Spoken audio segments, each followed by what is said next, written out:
So here's something I've been really excited to announce, and now I can. The fall tour of Stay Tuned with Preet is on sale now. Here's the short version. Go to cafe.com/tour right now and pick your show. That will take you right to the ticketing site. That's cafe.com/TOUR. First stop, New York on Thursday, October 25th. You can come see me and Jeffrey Toobin, New Yorker staff writer and CNN chief legal analyst. Wait, he's the chief legal analyst? Anyway, come see Jeffrey Toobin and me at New York City's Town Hall on October 25th at 8 p.m. We have a lot to talk about. On November 29th, Kumail Nanjiani will join me on stage at the Wilshire Ebel Theater in Los Angeles. That's right. Oscar nominated for The Big Sick, my favorite character Dinesh in HBO's Silicon Valley, and yes, he played Brad in Hot Tub Time Machine 2. It's my first live show in Los Angeles. I hope to see you there. Go to cafe.com/tour, cafe.com/TOUR. Don't miss out. From Cafe, welcome to Stay Tuned. I'm Preet Bharara. Involuntary patriotism is not patriotism, it's North Korea, you know? It's that simple, right? Involuntary patriotism is a contradiction in terms. That's Sally Jenkins. She's a feature writer at The Washington Post. I speak with her about justice in American sports, the controversial Serena Williams match at the U.S. Open, the kneeling protests in the NFL, and her friendship with cyclist Lance Armstrong. Before we get to the show, I just want to remind folks of one important fact. Today, this very day, marks the one-year anniversary of this podcast. It was a year ago today that we put on the show with Leon Panetta. Stay tuned to the end of today's show to hear some more about what the last year has been like. That's coming up. Stay tuned. Stay Tuned is supported by Betterment. Sometimes average is great. I definitely take a more average political climate than the one we're living through. But when it comes to money, average isn't really good enough. Betterment is the investing tool for people who won't settle for average investing. Because really, if there's one area where being above average is especially nice, investments are probably it. Betterment combines cutting-edge technology and human expertise to help you make the most of your money. With a personalized portfolio, they help you make more from your investments. Then, they guide you along the way with advice to help you make smart financial decisions. Their simple online tools let you track progress towards your goals, so you can always feel like a smart, savvy investor. Look, you're probably online anyway, checking headlines and bracing for the latest news alert. Why not take a minute to check on your financials? With Betterment's online tools, you can. Investing involves risk. Betterment can be your guide. And now, Stay Tuned with Preet listeners can get up to 1 year managed free. For more information, visit betterment.com/Preet. That's betterment.com/Preet. Betterment. Outsmart average. So obviously the big news this week, and an issue on which I've gotten an unbelievable number of questions, is the Brett Kavanaugh nomination to the Supreme Court. So about a week ago when we were recording, he seemed to be sailing towards a vote in the Judiciary Committee this week that would have been basically party line, which would have gotten him out of committee and up for a vote in the entire Senate in relatively short order. That has been upended, as you all know. And at the time of this recording, at about noon on Wednesday, September 19th, the vote for tomorrow has been postponed because there has been a serious allegation made by a woman named Dr. Christine Blasey Ford, who is a psychologist in California who claims, as you've all seen, that a number of years ago, 35 or 36 some odd years ago, when she was 15 and Brett Kavanaugh was 17, they were both at a party in a suburb in Maryland, and he attempted to rape her. And in the room during the time of the attempted attack was a friend of his named Mark Judge. For his part, Brett Kavanaugh denies completely that he ever engaged in such conduct in high school or ever after that, and was never at a party like that. So the question is, who's telling the truth, and whether or not you believe one party or the other, what should happen? So the first issue is procedural, right? What happens next? Because Republicans control the Senate, the only way for the vote to have been postponed or derailed in some way is if fellow Republican senators stood up and said they wanted more process and said that they wanted to have more investigation. And two did. Jeff Flake, who's been on the show, and as a member of the Judiciary Committee, made clear that he wanted to hear from the person who made the allegations, and also perhaps Brett Kavanaugh. And another senator who's not on the committee, but is an important vote for the Republican caucus on the Kavanaugh nomination, is Republican moderate Susan Collins from Maine. So once those two, but particularly Flake, made clear on Sunday that they wanted to hear more and they shouldn't proceed, Chuck Grassley basically had no choice but to postpone the vote. And then set for Monday, this coming Monday, an open hearing to which I believe they have invited both Dr. Ford, who makes the allegations, and also Brett Kavanaugh. It's interesting that I've seen a lot of senators get up in the well, including Mitch McConnell and others. And the thing that they have been complaining about and they have been upset about is not the content of the allegation so much as the timing of when Dianne Feinstein came forward with it and when the identity of the alleged victim came out in the press in the Washington Post. And what I find humorous, if it weren't so serious, is that it doesn't make any sense at all. The allegation seems to be that Dianne Feinstein had this letter and knew about the allegations of attempted rape against Brett Kavanaugh and saved it for tactical reasons until after the regular hearings took place and we were on the cusp of a vote in the Judiciary Committee so that she could derail the nomination and derail the confirmation. That doesn't make any sense to me. As everyone knows, and as Dianne Feinstein has made clear, she was trying to do right by Dr. Ford, who reluctantly had come forward, who didn't want her name to be used. And if you really wanted to do damage to the confirmation of Brett Kavanaugh, and you really wanted to have the maximum possibility of destroying the confirmation of that man, and you had the information about the alleged attempted rape, the time to have brought it forward, if that was your goal, was during the hearings, when everyone was paying attention. Not after they're over, on the off chance thought that perhaps there will be a delay in the vote, because as we see now, that almost didn't happen. There still may not be much of a delay. The vote could happen as soon as Wednesday, whether or not there's a hearing on Monday. So I think there's a lot of bad faith on top of everything else in these allegations against Dianne Feinstein. I think it's a delicate, difficult, sensitive thing when someone comes forward, knowing how people are treated these days when they make allegations like this. We've seen it all too often in the Me Too movement, that you come forward, your life is upended, she's gotten death threats, she's had to move away from her home, all of which she predicted and all of which came true.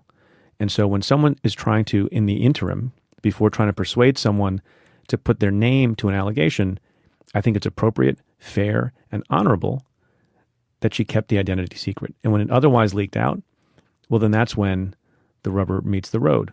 And that's when the vote got postponed, as I think it should have, and a hearing was set.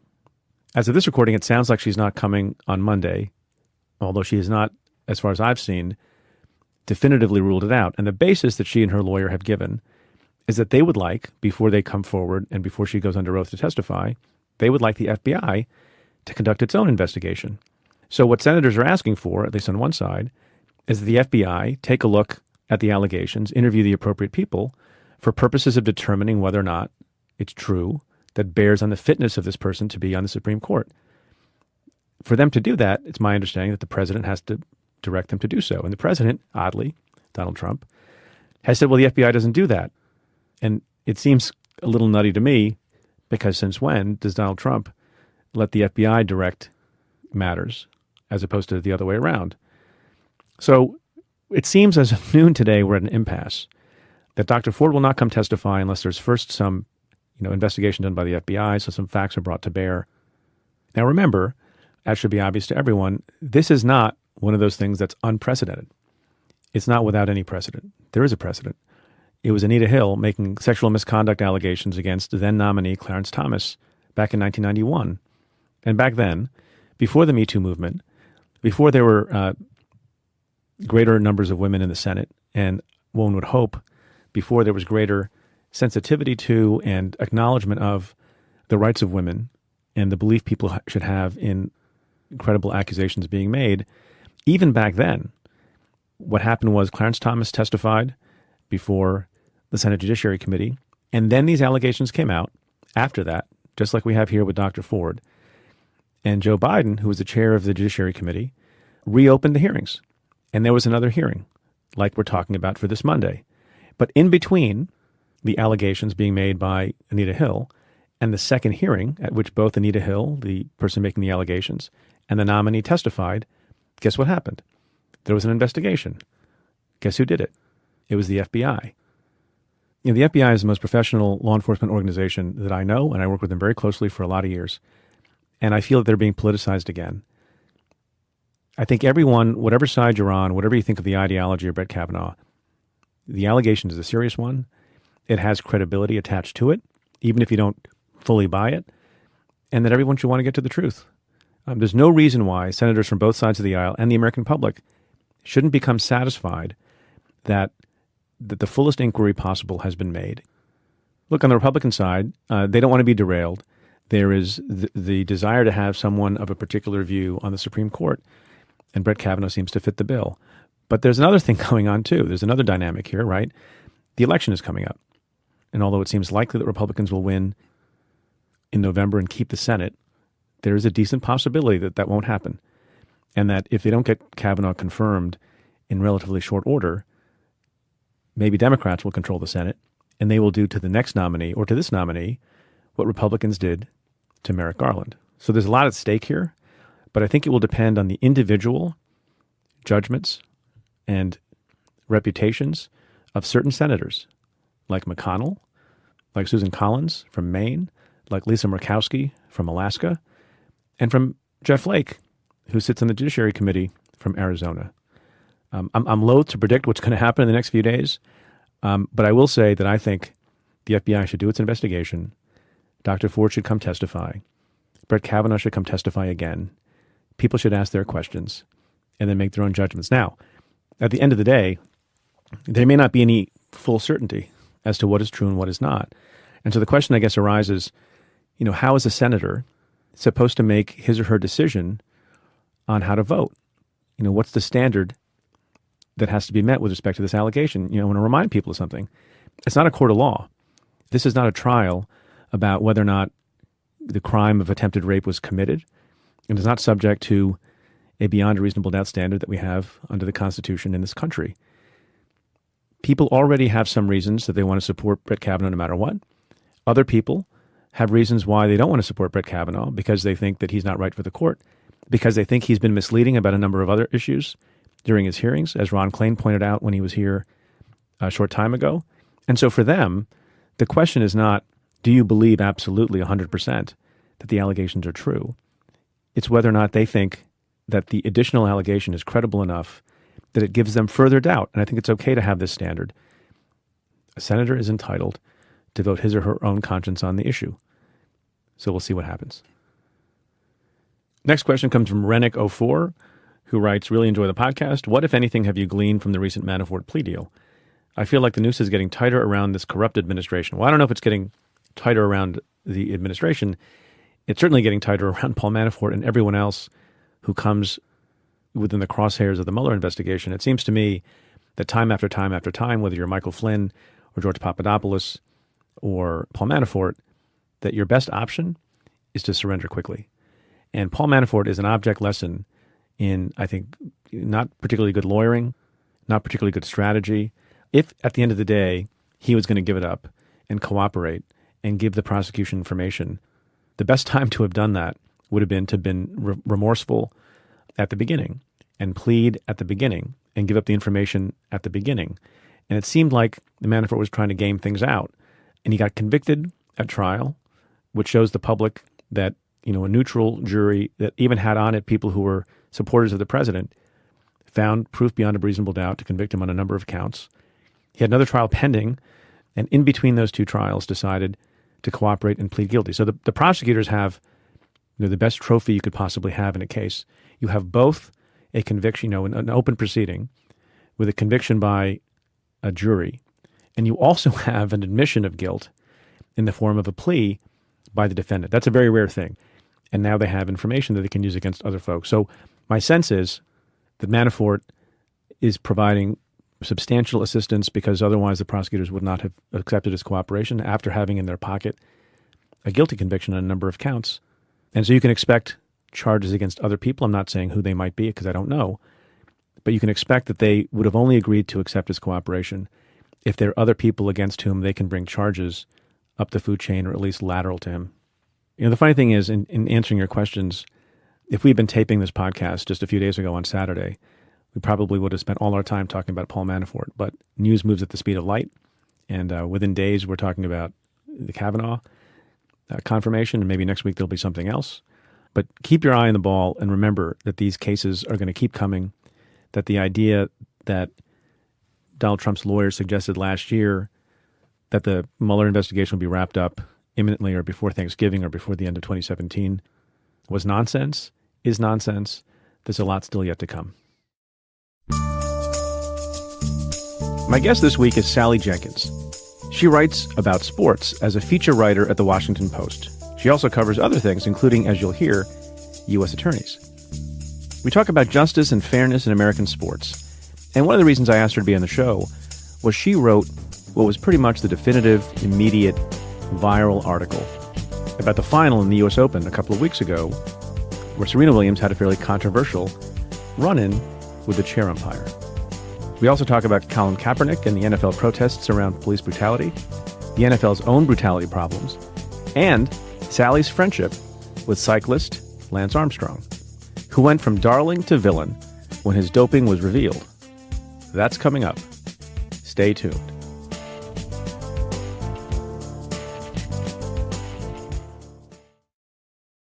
You know what's not smart?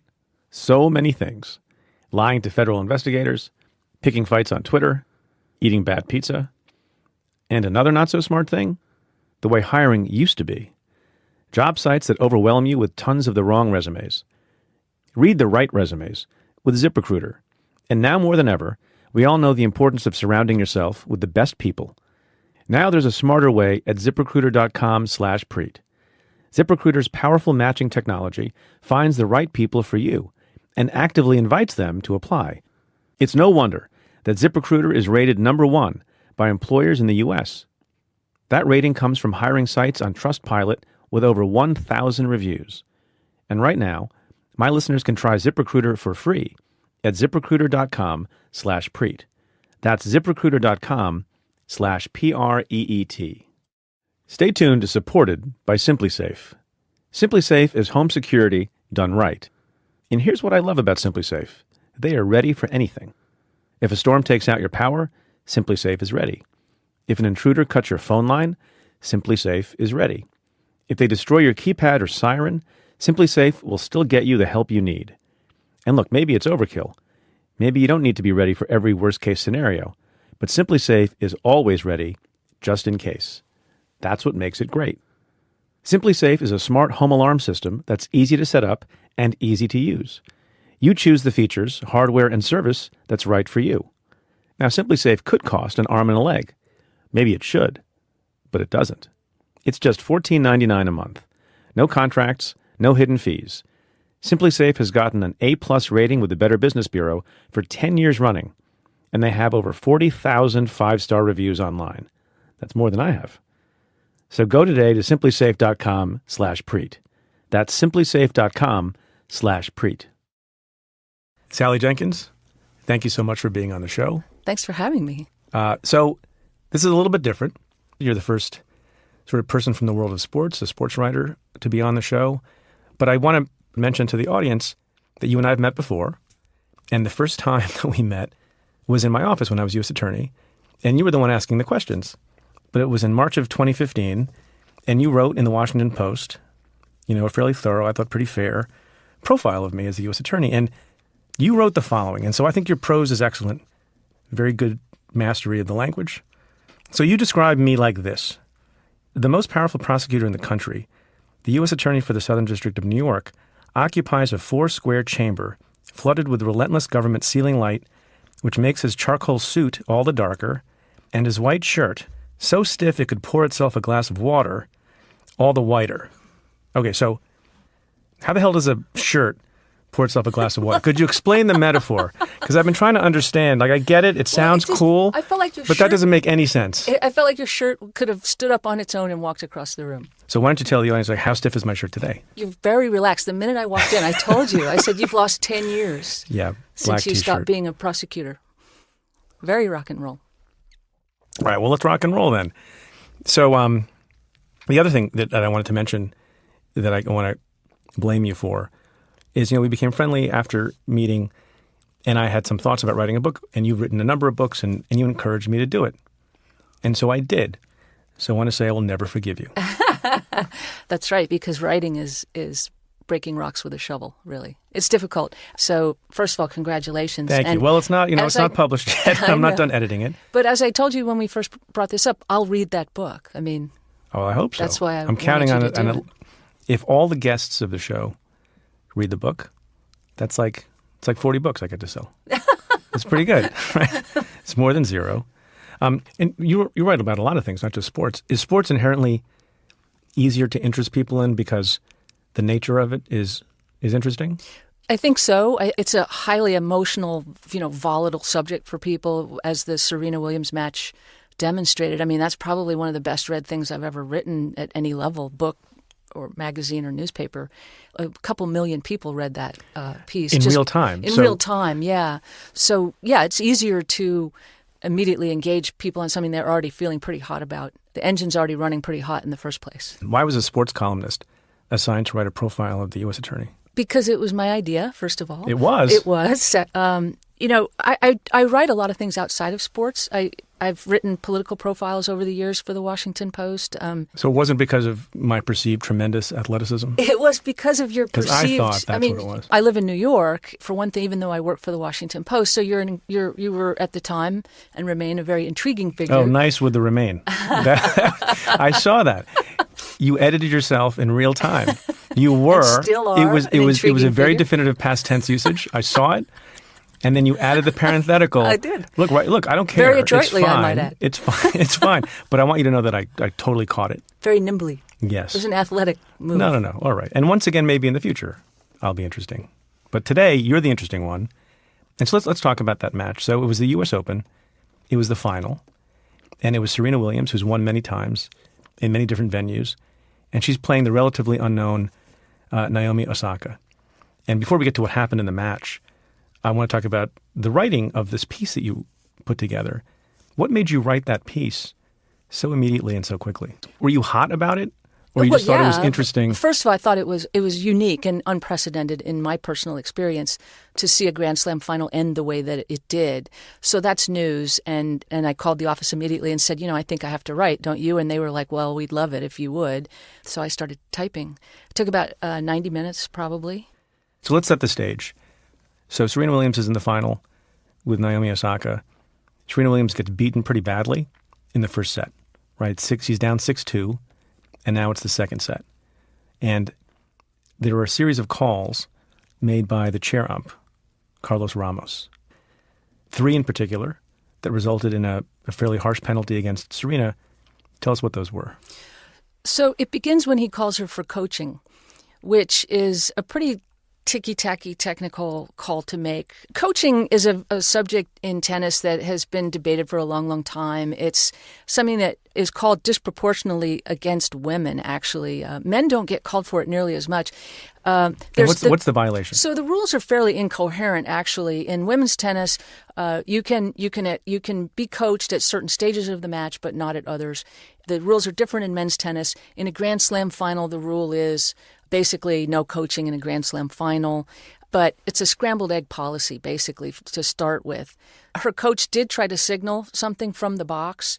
She claims, first of all, that they don't have preset signals, and therefore, even had she seen what he was doing, she would not have understood what he meant by it. But it is technically true, because he admitted it. Yes. He said he was engaging in coaching. Correct. So the first violation is coaching. But what do you make about that? And part of the reason I'm asking this question is, we spend a lot of time on the show, and I have in my life, talking about what's fair in the courtroom, what's fair in politics, and whether rules should be followed, and what the discretion is of the person who's going to bring about the penalty. So it's a rule. It is a rule. He was admitted that the rule was broken. Correct. And we'll get in a moment to whether or not it was selectively enforced. Correct. But any unfairness in calling that infraction? So discretion is the key word here. The chair umpire has a lot of latitude. He, for instance, could have warned her.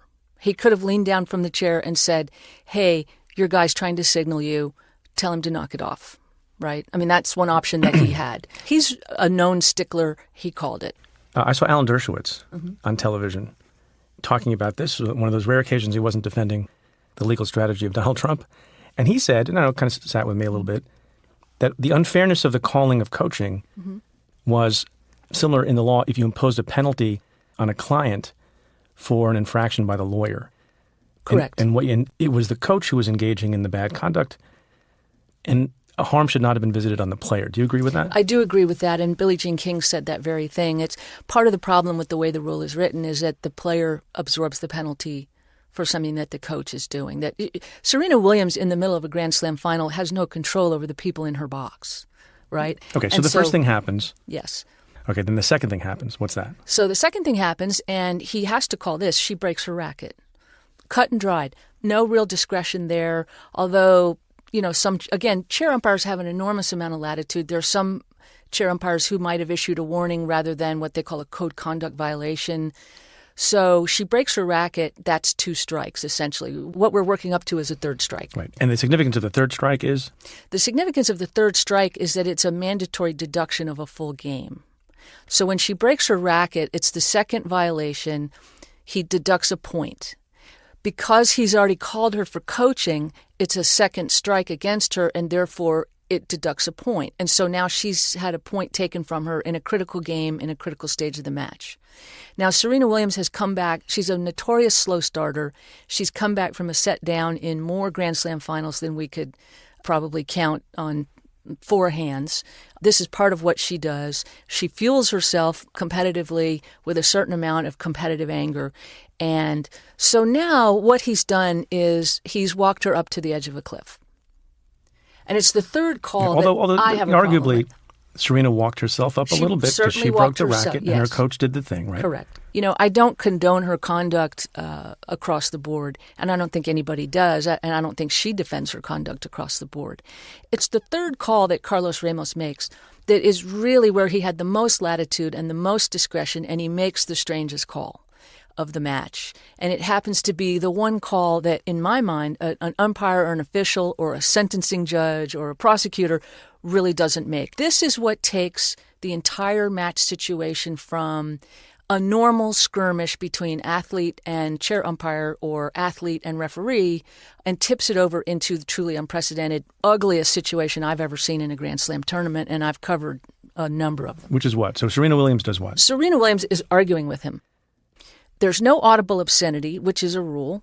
There is no threat. Back in 2009, she threatens a lineswoman and says, "I should shove this ball down your throat."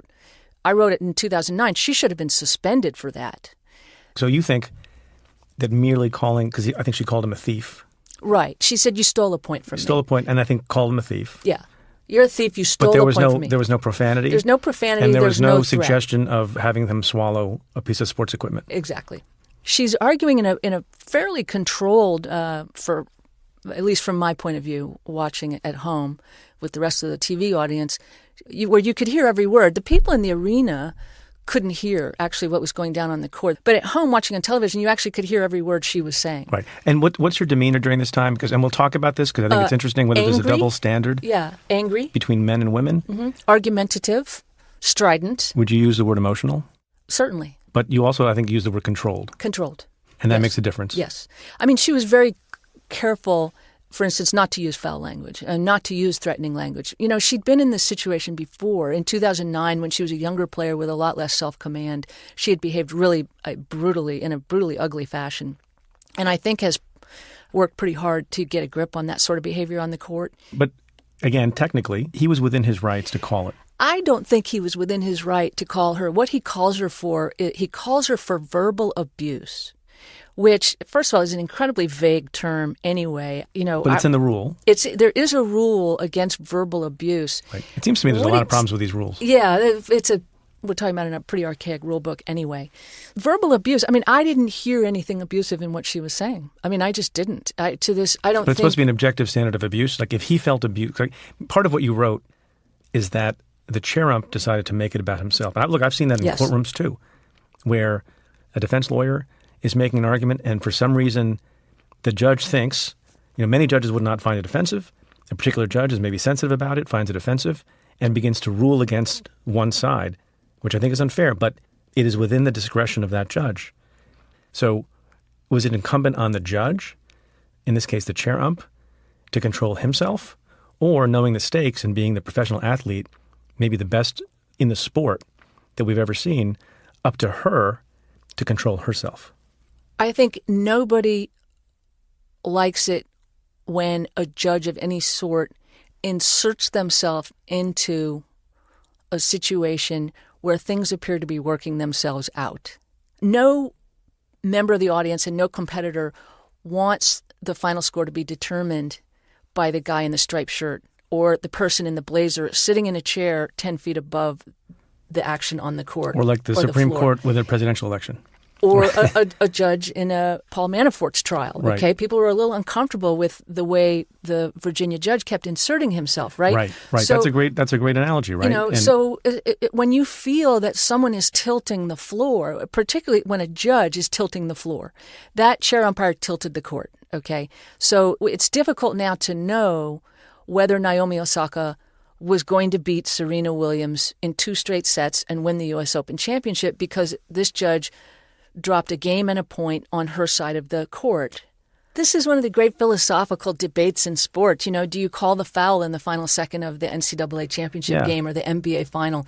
Do you call holding on the last play of the Super Bowl or interference? Do you let them play and potentially commit physical violations out there, or if it's on the fence?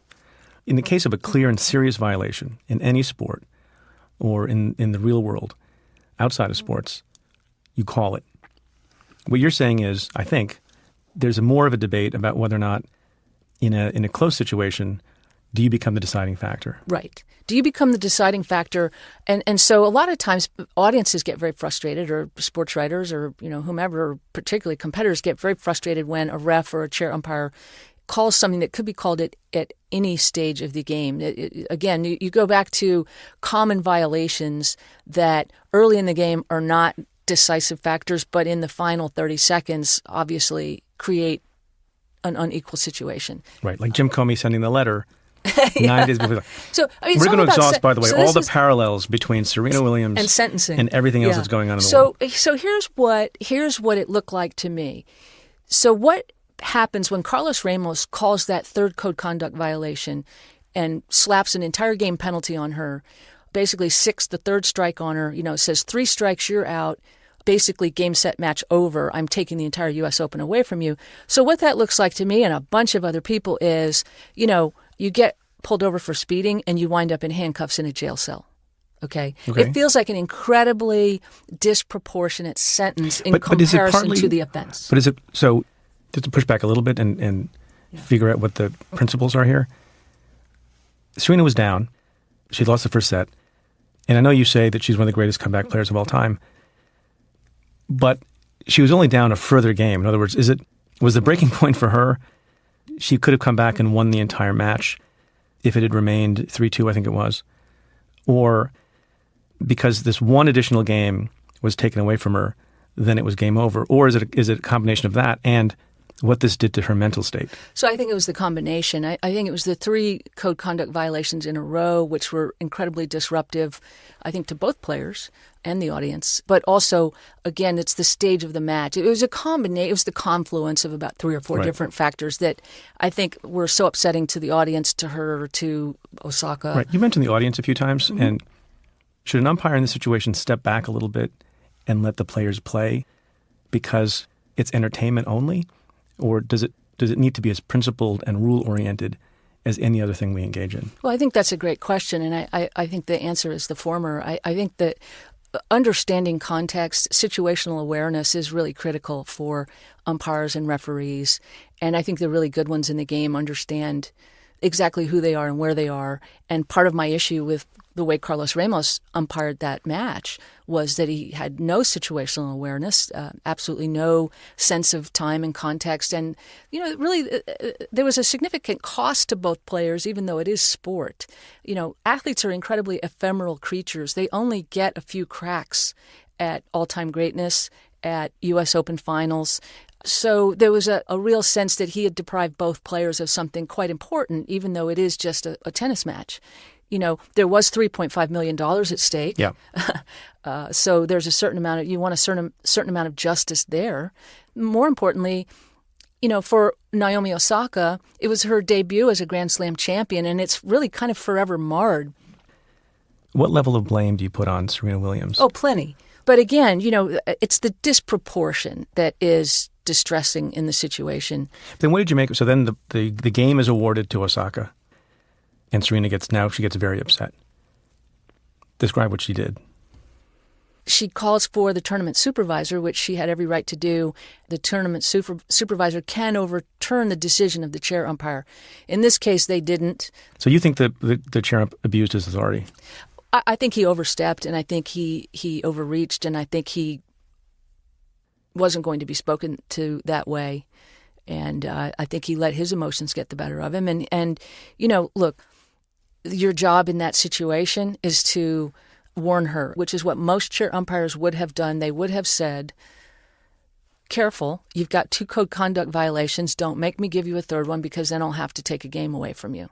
Was it that he didn't like being talked to in a certain way by a woman, by a black woman, and that he was being in some ways misogynist in his umpiring? I don't know about the misogyny, but I do think that the evidence is absolutely clear that male players behave that way all the time without those kinds of penalties. And I'll give you an example. And I've seen umpteen matches where male players broke rackets, swore.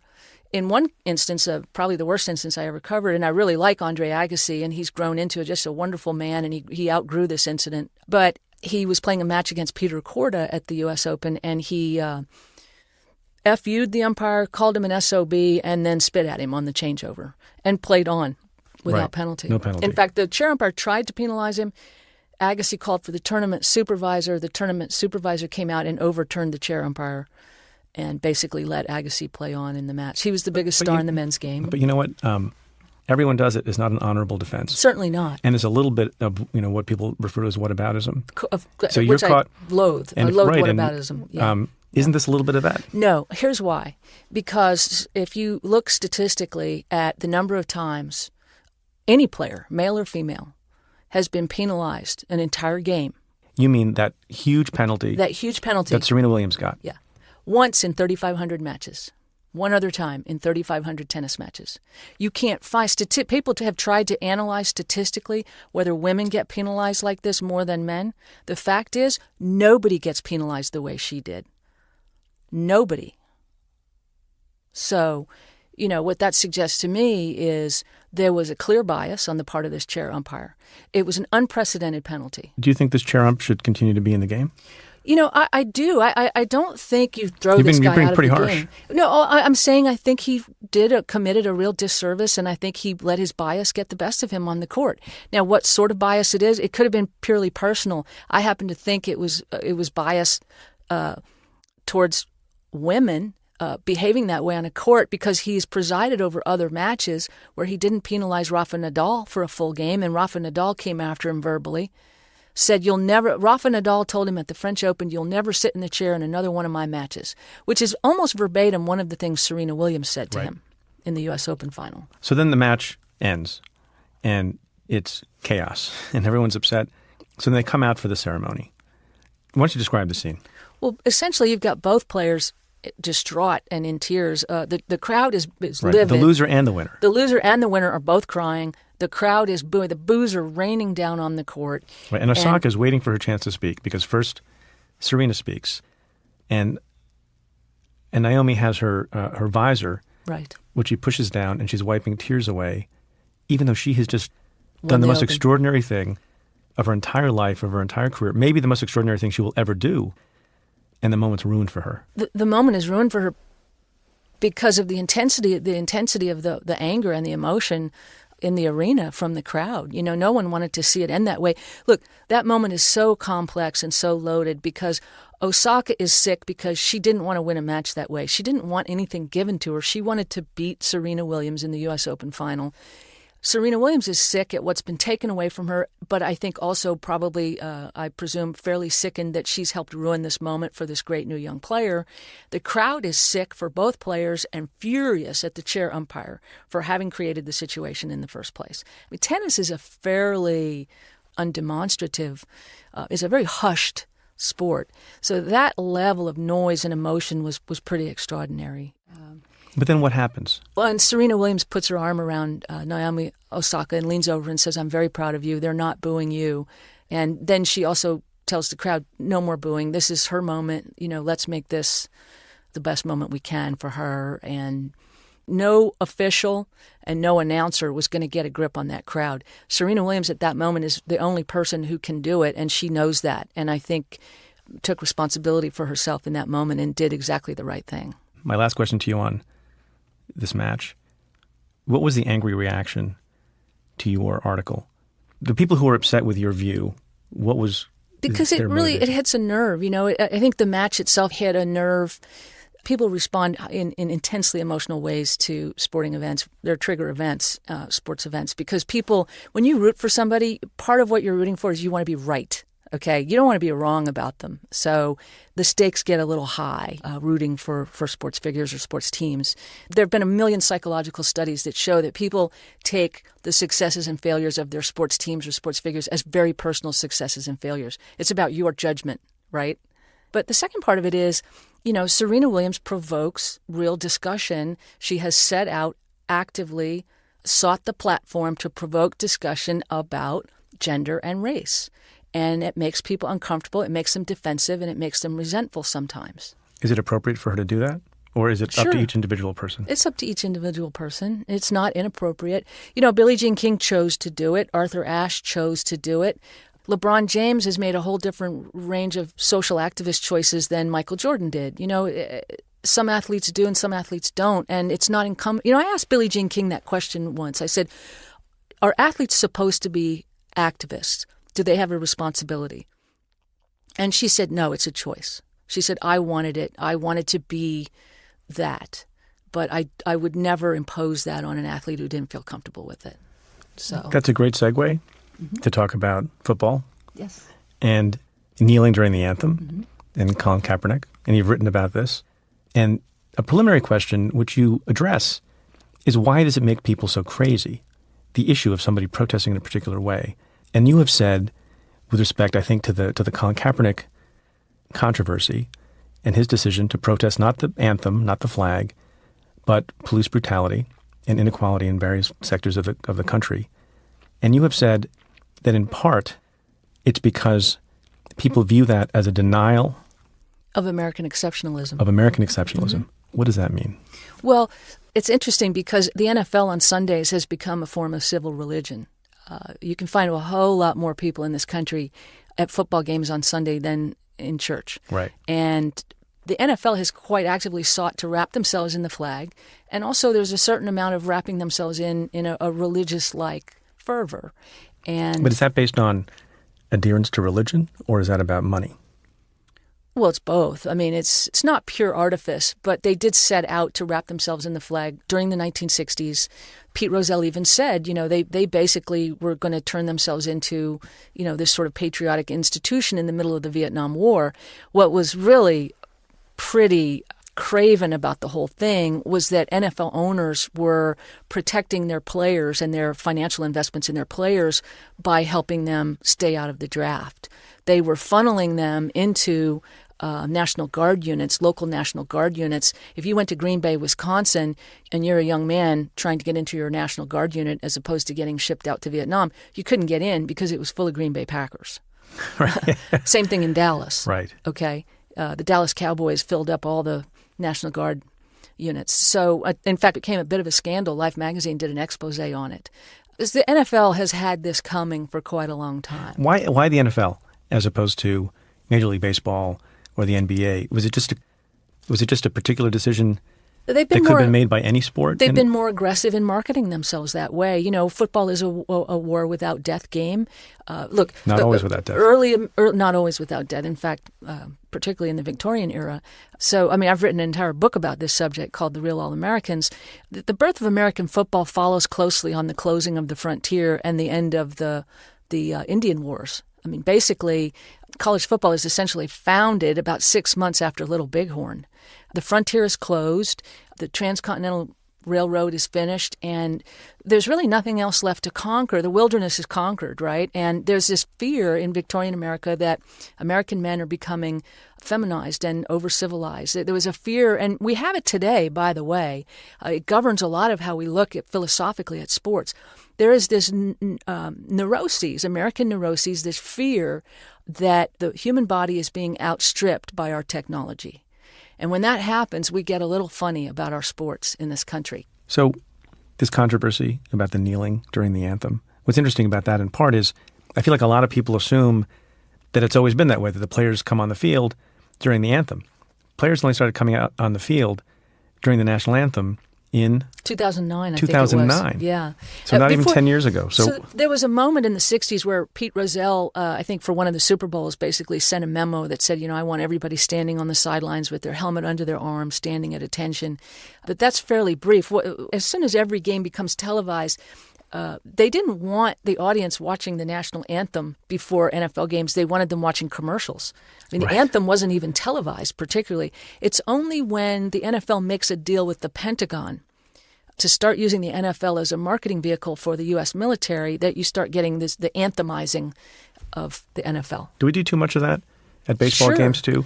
I asked Rocky Bleier. Rocky Bleier was a great Super Bowl champion for the Pittsburgh Steelers he was one of the few NFL players who did not get out of the draft, the Vietnam draft. He ended up going to Vietnam as an infantryman, got shot and blown up, had shrapnel in his legs, almost didn't come back and play football, worked his way back and wins a couple of Super Bowls with the Pittsburgh Steelers. And I asked him not too long ago, I was doing an interview with him, and I said, you know, why do you think people feel so strongly about this whole anthem thing in stadiums anyway? And he said, I don't know, guilt, right? Right. If you talk to servicemen, if you talk to football players who've served, those guys, like a Rocky Bleier, is a little uncomfortable with the fact that if you look in any football stadium on Sunday, maybe 1% of the people in that stadium have any relation to the armed services. Maybe. I mean, that's what it is in this country today, right? The people who serve they come from about 1% of our population, as opposed to Vietnam, when during the draft, I mean, it was significantly higher.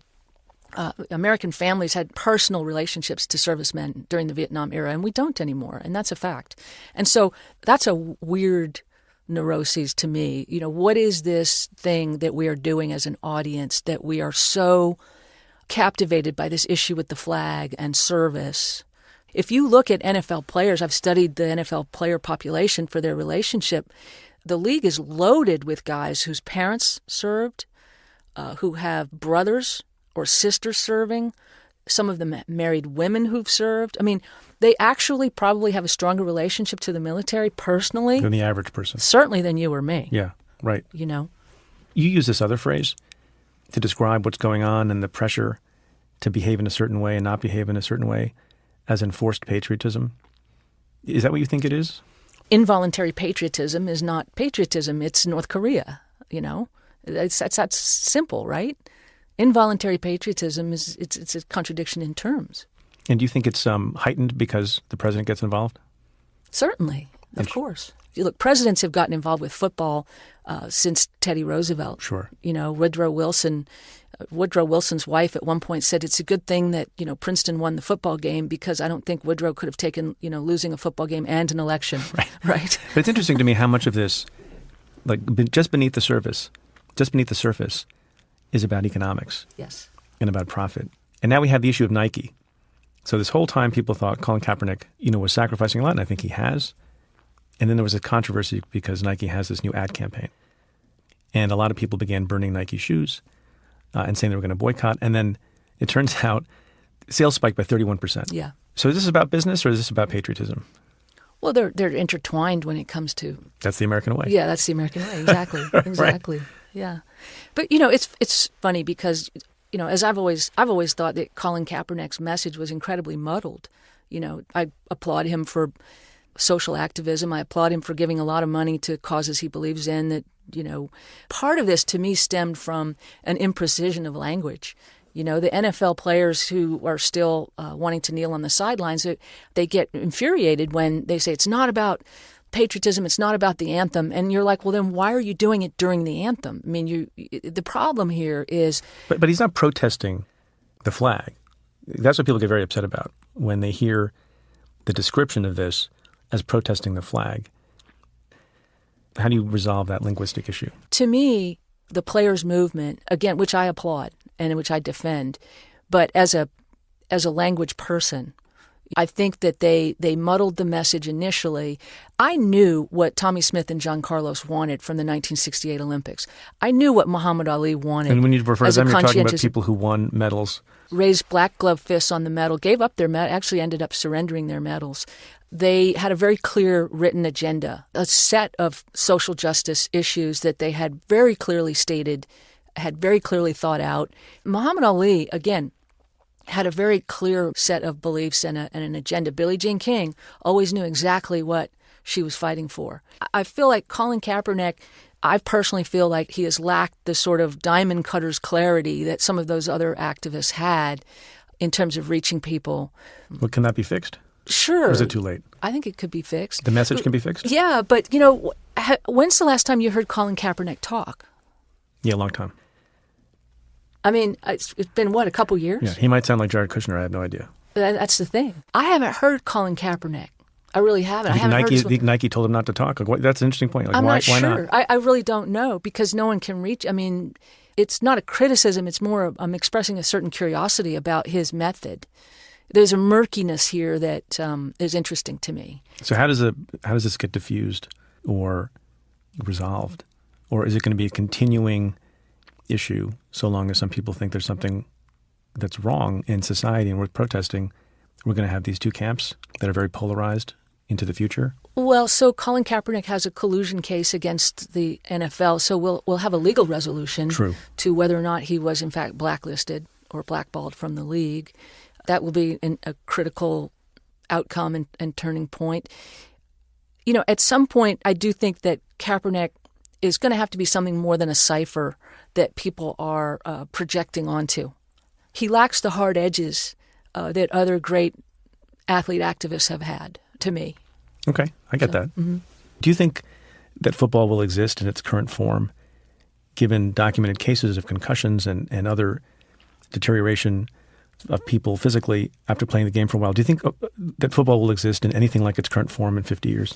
I do, because I think the American public has decided in 800 different ways that it wants it, whether it's giving huge tax breaks to billionaire owners and devoting huge amounts of city budgets to their stadiums. So we're not going to get rid of it. You actually called it once? I actually think what's going to happen is they're going to have to do, because I do think that injury and particularly the concussion and neurological issue in football is the black lung. They have a black lung problem. Yeah. And so I think what's going to happen is what happened to the coal industry in this country, where they're going to have to establish a fund, a large ongoing fund, and the price of doing business as an NFL owner is going to be to contribute to the lifelong medical care of your employees. But football will continue, because you put it, I could just quote you back to yourself over and over again. I think you once wrote, football has become the liturgy of empire. Yes. That sounds very grand. Well, it's true. I don't think those were my words. I think I was quoting. Oh, yes, you were quoting someone. It sounds like you. You could have written that. It's a great phrase. I mean, I quoted it because I believe it. Look, football is about it's about moving other bodies out of the way to take territory, right? It's very American, too. It is. What about boxing? Will boxing exist? I mean, boxing doesn't exist in some way. Boxing's already been... It exists, but on a much smaller scale than it did when I was a kid. The NFL has a staying power. Again, I don't think you can underestimate the degree to which politicians want it. The NFL commits all sorts of transgressions, and they get let off the hook in a lot of ways by law enforcement, by regulatory agencies, by city governments by the federal government. It's very interesting. We support that league in ways that we don't support any other American business. Yeah, that's And fair. so I do think it's going to stick around. But as I say, it's a workplace hazard. It's a 100% injury rate in that league. Yeah. So you had a professional relationship with another legendary athlete named Lance Armstrong. My friend Lance Armstrong. Your friend Lance Armstrong. You wrote 2 books with him. Yes. He didn't write any of the words, right? You wrote them all? I wouldn't say that. That's not how that works. All right. Like at 80, I wrote the good 20, ones. you wrote the good ones. Did he say that football has become the liturgy of empire? I don't think that was He did him. not say that, Okay. no. And I don't want to relitigate his doping and everything else, but you once wrote, after you came to understand and believe that he'd engaged in this conduct and had doped, to use the parlance. Which is a bad term, by the way. It is, but I'm going to use that term for now because I don't want to get into a debate about They use what the it, word dirty, too. about what Dirty it means. athletes, right? But he did a thing that got him in trouble. And then you wrote a piece saying, you're trying to find your anger towards Lance Armstrong and you can't find it. I've never found my indignation against Barry Bonds or Marion Jones I just don't have it. I mean, if I'm amoral, then I'm amoral on that subject. But I don't have it. I've never had it.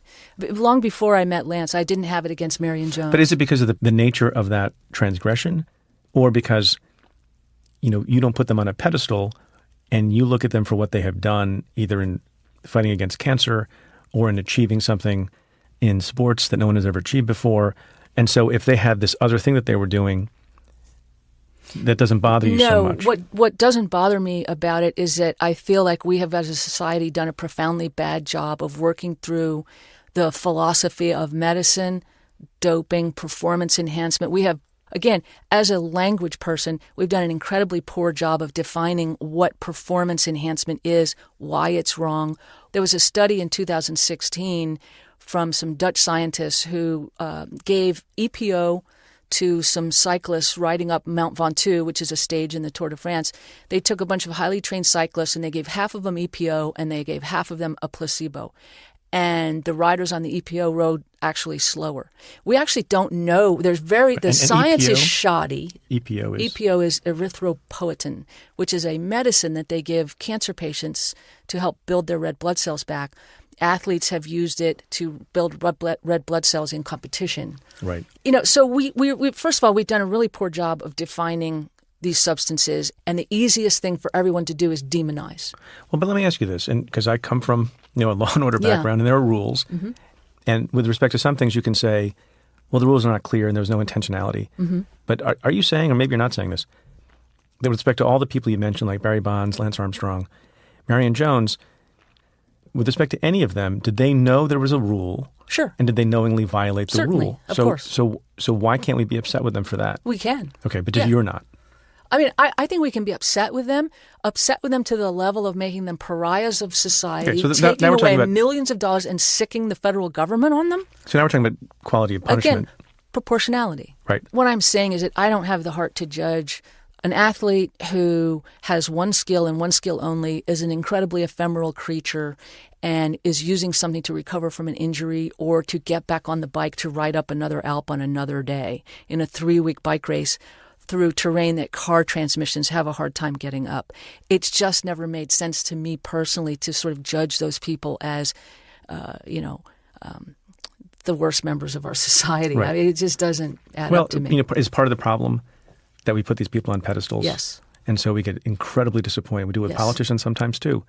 And we view them as heroes. We demand a purity from them that we do not demand from any other member of our art, of our science, Or the White House. Or the White House. But I'll give you another example. Why is it that the founders of Snapchat can go to Stanford, make millions and millions of dollars exploring entrepreneurial opportunities, but NCAA basketball players, if they take a free pair of sneakers or a meal, they're called criminals? Why is that? In the law, we spend a lot of time revising laws, understanding that our standards change from era to era in some ways. I am concerned with the degree to which we make athletes live in other epochs while we all move on. So in other words, an NCAA player, the terms of his scholarship are exactly the same as they were in 1960. Meanwhile, NCAA revenue, TV revenue alone, has gone from $550 million a year to $1 billion. it's almost becoming an equal justice under the law situation in the NCAA because we're really creating a separate class of citizens. Last thing, because your career spans all sorts of amazing interviews, and I hope and presume that you will eventually get Kaepernick to talk to you. But you were, I believe, the last journalist to interview Joe Paterno, who was the head football coach at Penn State. And, opinions vary about him and what he did or did not know. My opinions vary about him. Yeah. But I don't want, we don't have time to go through that horrible series of events and the abuse that took place at Penn State. The question is, though, how did it feel to interview him when he was basically on his last breath? He was dying of cancer. He was not well. And to just describe what that was like, given the complexity of that person. Well, it was profoundly difficult and heartrending because, he was surrounded by his family. He was also flanked by lawyers. It was in some ways awkward. Why do you think he agreed to do it? Because I think he was fighting for his legacy, his posthumous legacy. And I think he felt that he had a chance with me to get some nuances and some subtleties across, which I think were legitimate explanations of his behavior. I think he had some mixed motives. I think he was justifying some things to himself too. I mean, it was part of it was calculated strategy, and part of it I think was he was talking to himself as much as to me. Do you worry about that? Do you have to be worried about people who are trying to burnish their legacy and engage in self-aggrandizing publicity, legendizing, self-legendizing? I tried to do that, and you did the whole starch shirt thing with me. So I clearly sucked at that. My dad is a sports writer, so I grew up at the knee, and he's a great sports writer and of a certain type. And he spent a lot of time bursting the pretensions of a lot of the people that he covered. Dan Jenkins has always been known as a very truthful sports writer who quoted athletes talking the way they really talk, saying the things they really say, and not writing children's literature, which is what a lot of sports writing can devolve into if you're not really careful. Fables, right? And right. I like talking. People like fables. You know what I really love talking to athletes most is when they're older and right on the cusp of retirement because they want to be understood. Athletes who have spent years in basic silence holding the media at bay, they hit like 38, 39, 40 years old, and they start wanting to kind of talk to somebody, and they want someone to understand the sacrifice or the inner driver that pushed them to do these extraordinary things. That's when they're at their most interesting. The easiest mark in the world for someone really a good interviewer is a great legendary athlete turning 40. Final question then. Who is the athlete who is still playing today in any sport that you would like to interview when they're on the cusp of retirement? What's fun is to find someone who hasn't been fully cracked open yet. Someone who's been very reserved for a long, long time, and then to try to get them to tell you a little bit about what they do. Would Tiger Woods be interesting in the way you've described to interview if he was going to be forthcoming on the cusp of retirement? Sure. Anytime someone lifts the lid on the Ferrari, you really want to stare down into the engine and say, okay, well, how did that work? What really drove you? Serena Williams, Serena did an autobiography back in 2009, but she was just becoming a great player in 2009, and now she's an important player. And that's a big difference. And so I would be really interested in talking to her over the next couple of years as she winds down. Do you think every great player, it's an interesting distinction, do you think every great player longs to be an important player? Yes, absolutely. And what does that mean? So some of them are more suited for it than others. Chris Evert was a great player, became an important player in a very, very subtle way through the sheer unbroken grace of her conduct and her sort of ethic on the court became translated into a larger ethic. I think people found her an incredibly ethical champion. I mean, she gave back a point once in a Grand Slam final when the chair umpire missed the call. She didn't want it. She gave it back to the opponent. She said, no, the ball was out. That sort of thing. Whereas Billie Jean King and Martina Navratilova were important, politically important. Chris Evert wasn't political, but she was important in other ways. So but they all long for importance. They long to believe that what they're doing matters and is meaningful for something more than ego. They're just like everyone else. Yes. And it is important just sometimes not in the ways that they think. On that note, I can say you have already achieved importance. So you're good. Not just greatness, but importance. Thank you. Sally Jenkins, thanks for being on the show. Thank you. So as I said at the top of the show, today is a very special day for me. It's a special anniversary. It's the 1 year to the day anniversary of my starting this podcast. And so, after I got fired as being U.S. attorney, I wasn't sure what I would do next. I wanted to write this book, and I wanted to continue having a voice on issues that I care about, communicate with the public, try my hand at something completely new. And my brother gave me the opportunity to do it through his company. And, we gave it a shot. And a year ago to the day, I walked into an office with Leon Panetta, former Secretary of Defense and CIA Director, to see if we could have a conversation that anybody would want to listen to. And a year later, I can say thank you to all of you for tuning in, for staying tuned, for paying attention. It's been an amazing 12 months. The podcast to me is not about educating other folks alone and explaining what's going on in the world. It's also for me to understand and learn and grow and educate myself.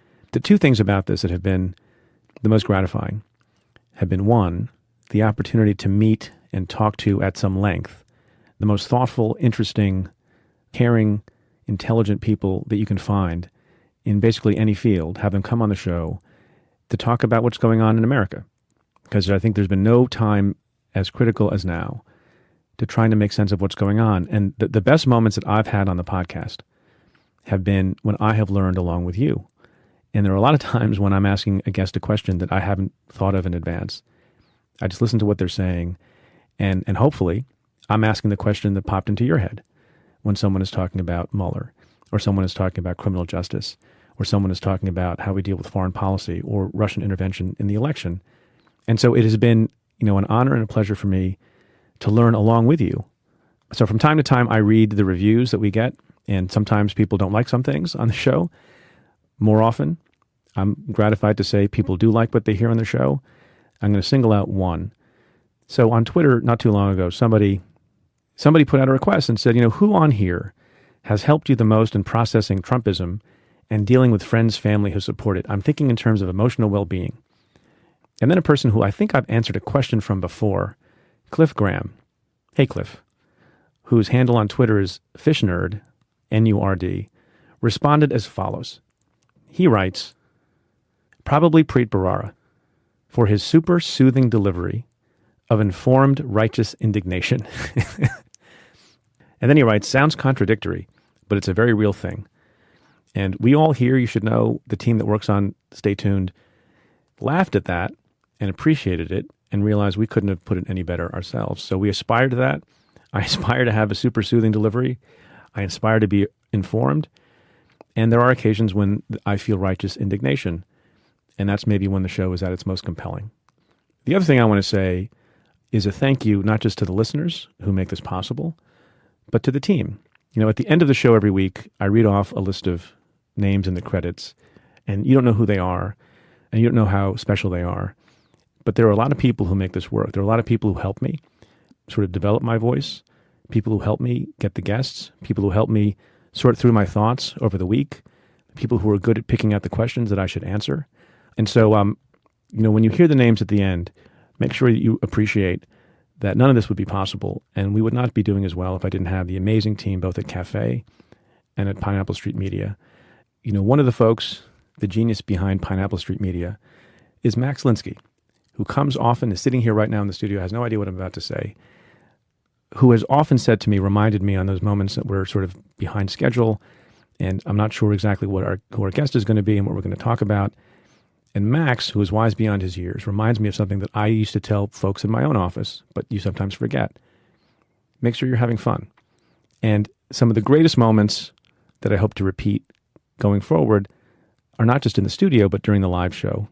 And one of my fondest memories, because it's one of Max's fondest memories, is sitting backstage at the Apollo Theater before we were coming out with Bassem Youssef. And we had collected a bunch of questions from the audience that I was going to answer live and in the moment, and trying to think of what jokes I might tell and how I might respond. And I'm sitting backstage at the world-famous Apollo Theater with a bunch of friends. There may or may not have been a beer involved, thinking about jokes and thinking about how to answer your questions. And so I feel incredibly fortunate in life to be able to do something that's fun, informative, and that I get to learn from as well. So thank you for all of that. But that's not the only anniversary that I'm proud of and gratified to mention. Last week marked the 18-month anniversary of my being fired from my office. And I don't say that to belabor the fact that I was fired, but to mention it also was the occasion last week of my hosting, along with June Kim, my successor as U.S. Attorney, our first annual alumni dinner. We had a nice gathering of about 200 of my former colleagues from the U.S. Attorney's Office.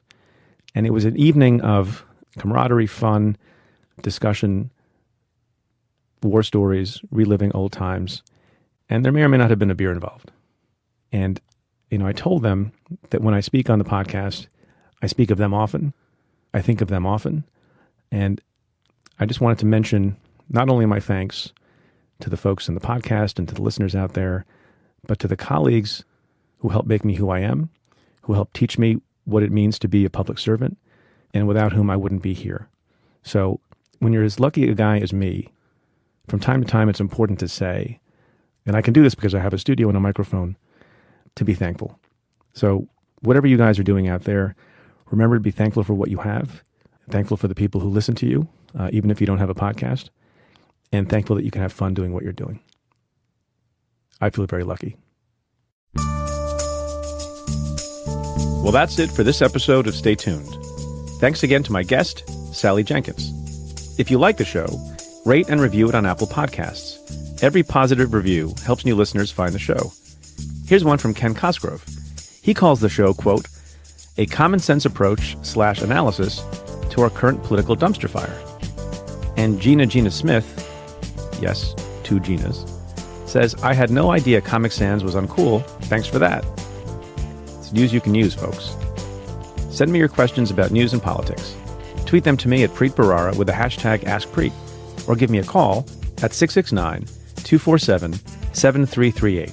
That's 669-24-PREET. Or you can send me an email to staytuned@cafe.com. Stay Tuned is presented by Cafe. It's produced by the team at Pineapple Street Media, Kat Aaron, Chris Berube, Henry Malofsky, Jenna Weiss-Berman, Joel Lovell, and Max Linsky. Our music is by Andrew Dost. And special thanks to Julia Doyle, Jeff Eisenman, Vinay Basti, Tamar Sepper, and Jake Maccabee. I'm Preet Bharara. Stay tuned.